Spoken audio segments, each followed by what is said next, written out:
Le Bitcoin connaît un léger rebond et est de retour au-dessus des 87 000 $. Nous allons voir ensemble dans cette émission qu'il y a quelques points court terme qu'il va falloir vraiment vérifier parce que nous ne sommes pas encore de retour directement dans un mouvement haussier. Par contre, nous allons voir également qu'à moyen et long terme, nous avons de très bons signaux pour nous montrer que le Bitcoin est vraiment proche d'un retournement haussier. Et en plus de ça, on le voit, ça fait vraiment du bien pour les altcoins. Ethereum qui performe, la majeure partie des altcoins également. Donc attention au court terme, on va voir ensemble sur du moyen et du long terme à quel point ce rebond actuellement est en train de préparer quelque chose de bien plus gros. Alors comme d'habitude les amis, si le menu vous plaît, restez bien avec moi jusqu'au bout de cette émission parce que c'est ce qu'on va aller voir tout de suite. Even when you feel low, you can still go. Even when you feel slow, you can still go. Even when there's no hope, you can still go. I never answer to no, man, I still go. Go, go, go, go, go, go, go, go, go, go, go, go, yo, go, go, go. Et bien le bonjour à tous et à toutes les amis, j'espère que vous allez bien. Bienvenue sur ma chaîne, je suis Adam de la chaîne YouTube Cryptologique. Et aujourd'hui, comme vous l'avez vu en introduction d'émission, on va analyser le Bitcoin. On va passer un petit peu Ethereum, le dollar comme d'habitude pour confirmer le potentiel rebond. Et ensuite, on va faire en sorte de regarder quelles sont les informations techniques que nous devons nous assurer pour voir un vrai rebond sur le Bitcoin ainsi que sur les altcoins. Nous avons vraiment et concrètement de belles informations qui sont en train de se dessiner juste sous nos yeux. On a ici un beau rebond du Bitcoin après un double bottom. Donc ici, vous voyez un premier double bottom. On est venu confirmer tout simplement le retest de cette zone de support là, le rectangle bleu entre les 83 000 et les 84 167. Et on est actuellement en train de partir. Donc un petit double bottom qui se met en place en daily. Maintenant, si on regarde sur du weekly, donc sur une analyse hebdomadaire, pareil. On a eu ici une belle petite clôture hebdomadaire de la semaine précédente ici, on voit, on avait une grosse chandelle de décision vendeuse. Ensuite, on a eu une chandelle d'indécision qui a été complètement rattrapée par les acheteurs. Et enfin, nous avons eu ici, semaine précédente, une belle chandelle haussière. Donc concrètement, on a ici une disposition en triade, c'est-à-dire en 3 chandeliers japonais, qui nous montre que les acheteurs sont en train de revenir en force sur le BTC en weekly. Donc encore une fois, comme d'habitude, plus les informations sont sur des unités de temps importantes, plus le rebond est potentiellement valide. Et en plus, en weekly, on est revenu tester la zone de neutralité et pour l'instant, on la tient bien. Et ça, c'est un très bon signal car quand on tient la zone de neutralité, cela nous montre tout simplement qu'on est toujours en tendance haussière, mais surtout toujours en bull run. Là où tout le monde vend la mèche à dire que le Bitcoin c'est terminé, que ça y est, on a fini notre bull run, etc. Non, pas du tout. Concrètement, regardez ici, dans un bull run, on est censé toujours tenir cette zone de neutralité. Pour l'instant, c'est largement le cas en weekly, donc ça nous montre qu'on est en train de préparer pour du moyen et du long terme la potentielle poursuite du mouvement haussier. Et donc faire en sorte de continuer le bull run sur lequel nous sommes depuis maintenant 2023. Donc les amis, on a de très bons signaux, tout n'est pas encore terminé, on a pas mal de choses à devoir regarder, notamment du côté des BTC1 futurs CME, donc là ça va être plutôt pour le court terme. En 4 heures, on est venu mettre en place un gap baissier entre les 84 380 $ et les 85 080 $. Donc attention au court terme ici, souvent quand on met en place ce type de gap, on a des belle probabilité de revenir le chercher. Ça pourrait créer une frayeur en ce début de semaine ici et tout le monde se dirait ça y est, on va repartir beaucoup plus bas. Ça aussi, ça permettrait d'accumuler de nouveau un maximum de shorters qui vont se dire que ça y est, Bitcoin va partir bien plus bas, etc. Et finalement, on pourrait par la suite venir chasser quelques liquidités pour moi sous les 83 570 et se relancer. Ce serait vraiment un très bon signal puisque ça permettrait d'accumuler des shorts et en plus de ça, de créer un petit peu de frayeur. Donc comme d'habitude, les amis, surveillez bien tout ça. On a beaucoup d'informations aujourd'hui à voir ensemble sur BTC. Là, par exemple, on est sur le MACD, c'est-à-dire mon indicateur de momentum. On voit qu'on est largement de retour au-dessus de la zone de neutralité. Et ça, c'est encore une fois un très bon signal puisque ça nous montre que en daily, la force dans le mouvement est en train de se diriger pour les acheteurs. Et donc, encore une fois, quand on a la force dans le mouvement du côté des acheteurs, ça nous montre qu'on est certes en train de retester la demande, mais qu'on a sous les radars de la puissance acheteuse qui est en train de se mettre en place, mais surtout qu'on a regagné ce retest de la demande. Parce que là, ici, on était sur une tendance baissière, on a mis en place ici une petite consolidation. Donc ici, c'est ce qu'on appelle un retest de la demande. Et actuellement, on voit que le retest est actuellement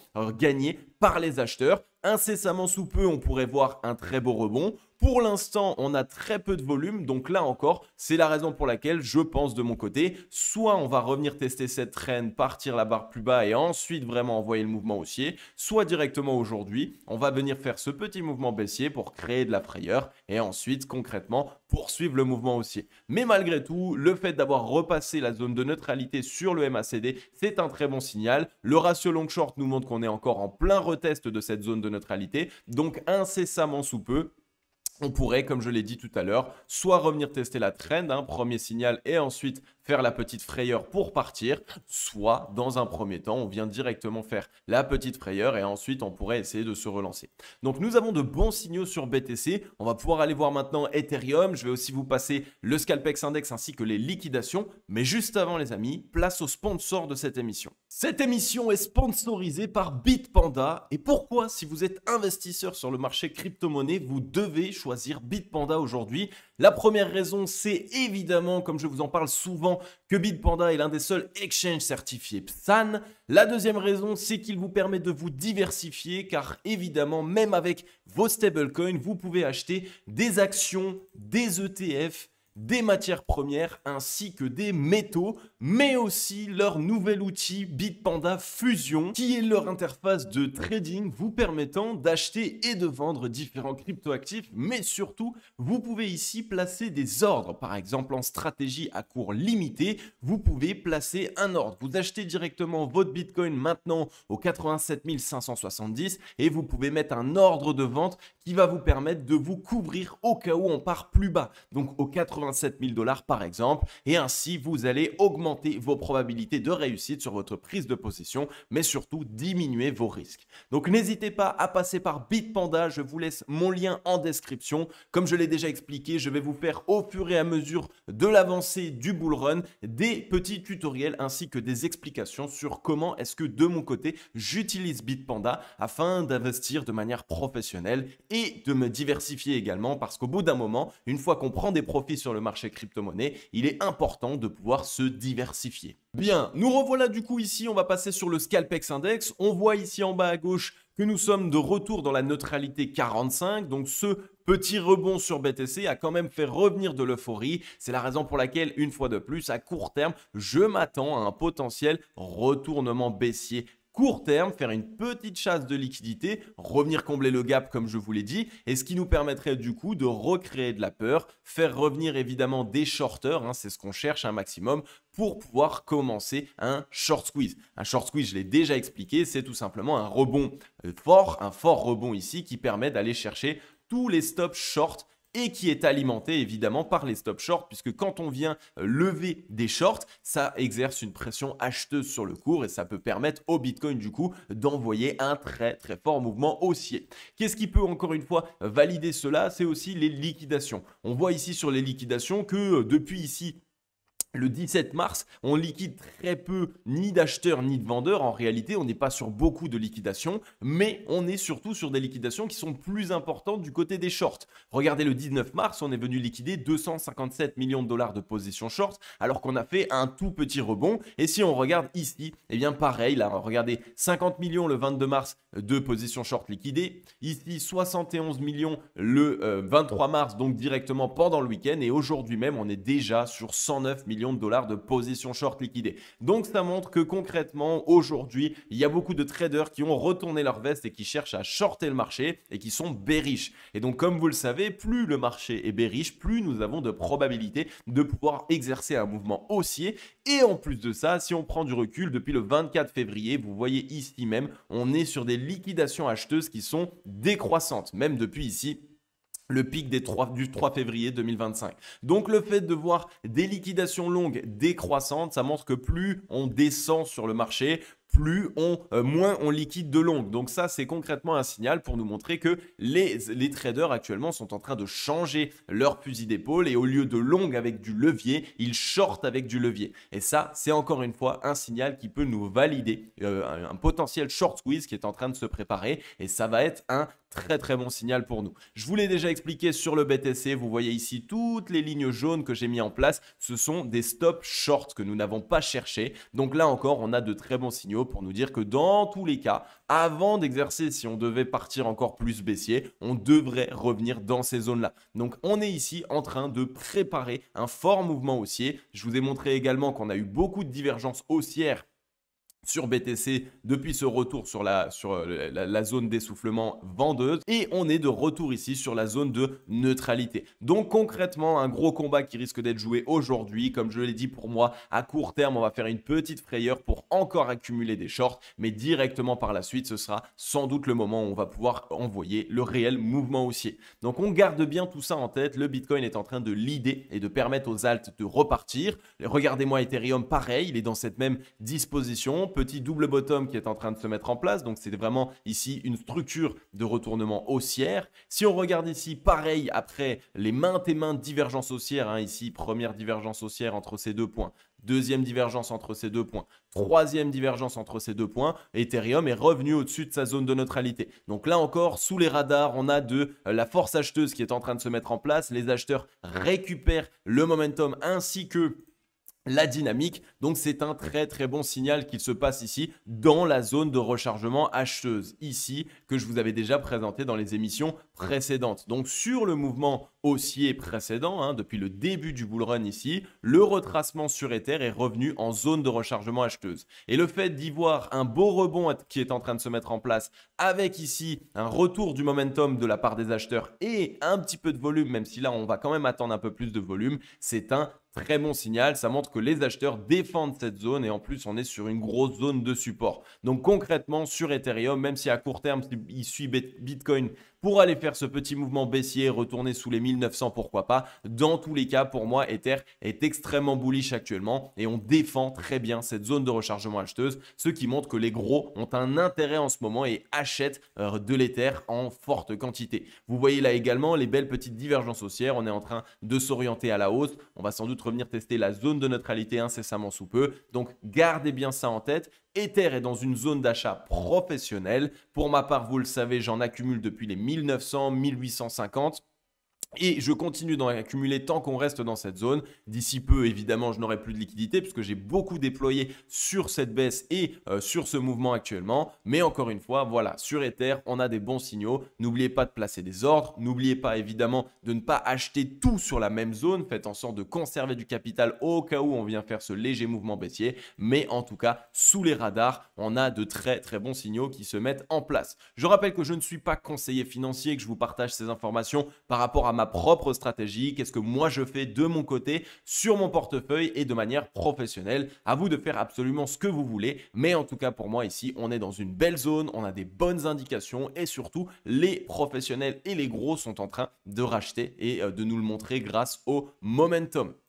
Ensuite, le dollar ici, très intéressant également puisqu'on voit qu'on est toujours sur une dynamique qui est plutôt baissière actuellement. Donc, on reste dans un mouvement baissier sur le dollar. Je vous avais déjà montré que le dollar ici est venu mettre en place un gros mouvement baissier. On est ici sur un M-top qui s'est mis en place. On a regagné la grosse zone de liquidité entre les 105,62 et les 104,382. Il y a deux petites possibilités court terme. Soit à court terme, le dollar revient d'abord chercher cette zone parce que c'était une grosse zone d'influence et par la suite vient envoyer la poursuite du mouvement baissier. Soit évidemment, eh bien, on fait une petite consolidation ici comme on est en train de le faire. On ne prend pas vraiment de décision et finalement, on poursuit le mouvement baissier. La vraie zone qu'on attend, ça va être une cassure ici des 101,850 points approximativement, qui est la ligne de coup ici du double bottom. Une fois qu'on aura cassé cette zone, le dollar en long terme, concrètement, pendant peut-être même 1 an, voire 2 ans, pourrait être baissier et connaître un mouvement baissier. Et vous le savez, si le dollar commence à dévaluer, donc perdre de la valeur,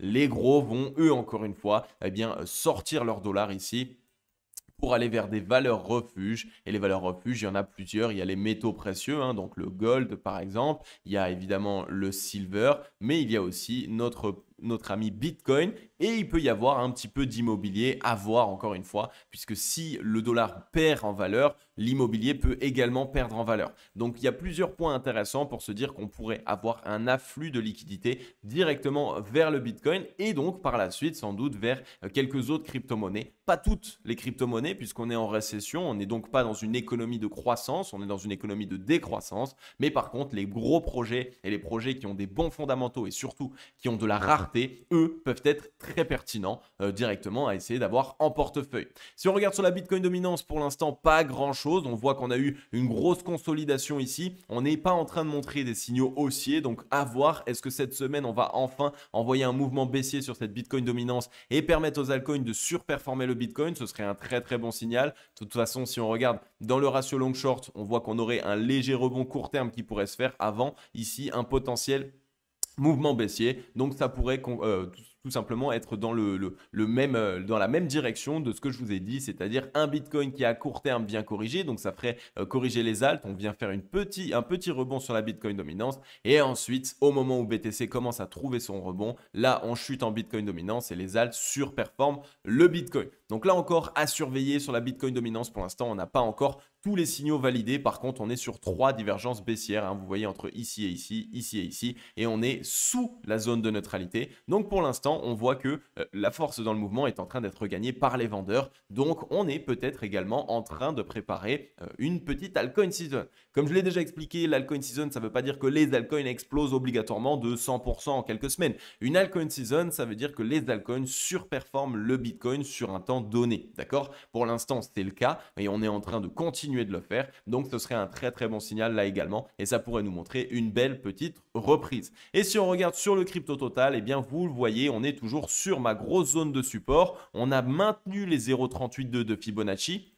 Donc ça, c'est la première zone d'arrêt du bull run précédent, gros mouvement haussier, un retracement sur les 0,382 et sur la zone de support ici, hein, qui était l'ATH précédent. Donc c'est juste parfait d'un point de vue technique ce que nous sommes en train de faire. Le fait de tenir cette zone, ça nous montre qu'on est bien revenu chercher ici une grosse zone de confluence qui était l'ATH précédent. On tient les 0,382, donc on est toujours en bull run pour l'instant. Il n'y a absolument aucun problème avec ça. Sur le ratio long short, on est en train de bien s'orienter haussier. On a mis en place un beau petit double bottom dans la zone d'essoufflement vendeuse. Donc les vendeurs étaient complètement essoufflés. Là actuellement, on retravaille la zone de neutralité, donc il va y avoir un gros combat entre les acheteurs et les vendeurs sur cette semaine. C'est la raison pour laquelle sans doute soit cette semaine concrètement on commence à essayer de short squeeze et d'envoyer un fort mouvement, soit dans un premier temps on va juste lever quelques stops short, ensuite on va repartir un peu baissier, etc. et le faire de manière, j'ai envie de dire, un petit peu en escalier, tout simplement parce que quand on est sur une retest de la zone de neutralité et qu'on est sur un gros combat acheteur-vendeur, l'objectif est d'abord d'essouffler les vendeurs et de récupérer le momentum.